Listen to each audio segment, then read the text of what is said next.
നമസ്കാരം. മലയാളി വാർത്തയിലേക്ക് സ്വാഗതം. ചാലക്കുടി പഴയ മുകുന്ദപുരം മണ്ഡലമാണ്.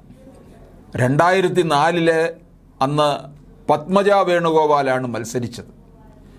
ലോനപ്പൻ നമ്പാടൻ പരാജയപ്പെടുത്തി. പിന്നീട് 2009 വരുമ്പോൾ ചാലക്കുടിയായി മാറുന്നു. ഇപ്പം ചാലക്കുടിയിൽ തിരിച്ചു പിടിക്കാനുള്ള സകല തയ്യാറെടുപ്പുകളുമായിട്ട് LDF ഇറങ്ങിയിരിക്കുകയാണ്. ആത്മവിശ്വാസം കൈവിടാതെ UDFും NDAയും 2020യും ഒരുങ്ങി ഇറങ്ങിയതോടെ മണ്ഡലത്തിലെ തെരഞ്ഞെടുപ്പ് രംഗം സജീവമാണ്. തെരഞ്ഞെടുപ്പ് ഔദ്യോഗിക പ്രഖ്യാപനം വന്നതോടെ 4 സ്ഥാനാർത്ഥികളും പ്രചാരണ പ്രവർത്തനങ്ങളിൽ സജീവമായി.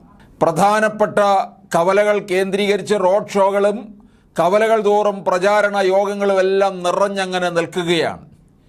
തൃശ്ശൂർ ജില്ലയിലെ 3, എറണാകുളം ജില്ലയിലെ 4 നിയമസഭാ മണ്ഡലങ്ങൾ ഉൾക്കൊള്ളുന്ന ചാലക്കുടി മണ്ഡലത്തിൽ ഇത്തവണ വാശിയേറിയ പോരാട്ടമാണ്. UDF സ്ഥാനാർത്ഥിയായി സിറ്റിംഗ് MP ബെന്നി ബെഹനാനാണ് രംഗത്തുള്ളത്. പെരുമ്പാവൂർ സ്വദേശിയായ ബെന്നി അങ്കമാലിയിലാണ് താമസം. സിറ്റിംഗ് MP എന്നീ നിലയിൽ മണ്ഡലത്തിൽ ആഴത്തിൽ ബന്ധങ്ങളുണ്ട്.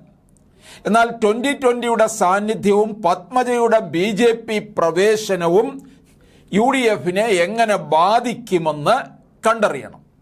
ജനകീയനും മുൻ വിദ്യാഭ്യാസ മന്ത്രിയുമായ C രവീന്ദ്രനാഥാണ് LDF സ്ഥാനാർത്ഥി.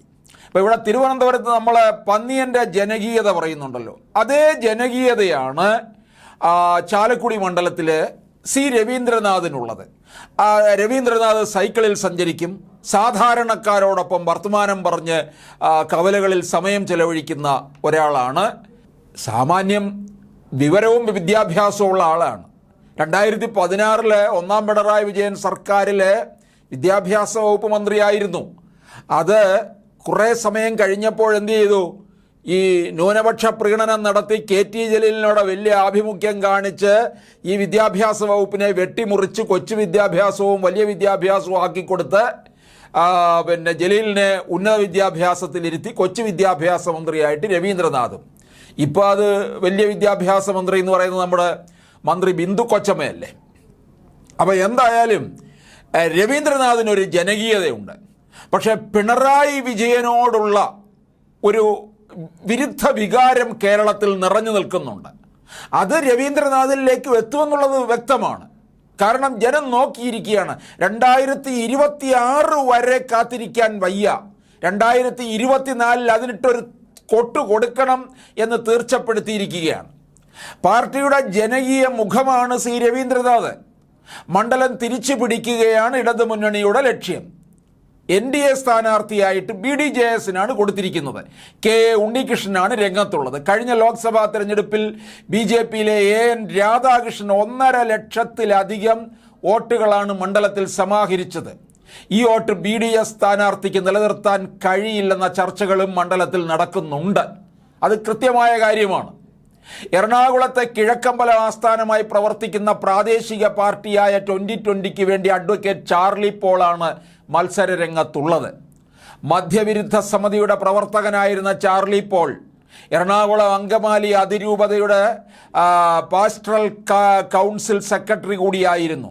സീറോ മലബാർ സഭയ്ക്ക് വലിയ സ്വാധീനമുള്ള മണ്ഡലത്തിൽ സഭയുമായി അടുത്ത ബന്ധമുള്ള സ്ഥാനാർത്ഥിയെ നിർത്തി പരമാവധി വോട്ടുകൾ സമാഹരിക്കുകയാണ് 2020യുടെ ലക്ഷ്യം.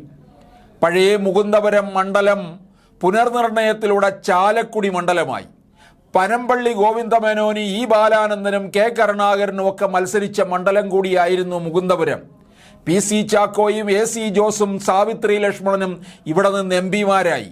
ലോനപ്പൻ നമ്പാടനായിരുന്നു മുകുന്ദപുരത്തെ അവസാന MP. തൃശ്ശൂർ ജില്ലയിലെ കയ്പമംഗലം, കൊടുങ്ങല്ലൂർ, ചാലക്കുടി എന്നീ മണ്ഡലങ്ങളും എറണാകുളം ജില്ലയിലെ ആലുവ, അങ്കമാലി, പെരുമ്പാവൂർ, കുന്നത്തുനാട് എന്നീ നിയമസഭാ മണ്ഡലങ്ങൾ ഉൾപ്പെടുന്നതാണ് ചാലക്കുടി ലോക്സഭാ മണ്ഡലം. 2009 പൊതു തെരഞ്ഞെടുപ്പിലാണ് ചാലക്കുടി മണ്ഡലത്തിൽ ആദ്യ തെരഞ്ഞെടുപ്പ് നടന്നത്. UDF സ്ഥാനാർത്ഥി KP ധനപാലനാണ് അന്ന് വിജയിച്ചത്. 2014 ചലച്ചിത്ര നടനും ഇടത് സ്വതന്ത്രനുമായിരുന്ന ഇന്നസെന്റ് ആയിരുന്നു വിജയി.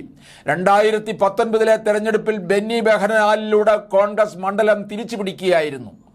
UDF 47.8% വോട്ടും ഇടതുമുന്നണി സ്ഥാനാർത്ഥി 34.45%വും BJP 15.56% വോട്ടുമാണ് കഴിഞ്ഞ ലോക്സഭാ തെരഞ്ഞെടുപ്പിൽ ചാലക്കുടി മണ്ഡലത്തിൽ നേടിയത്.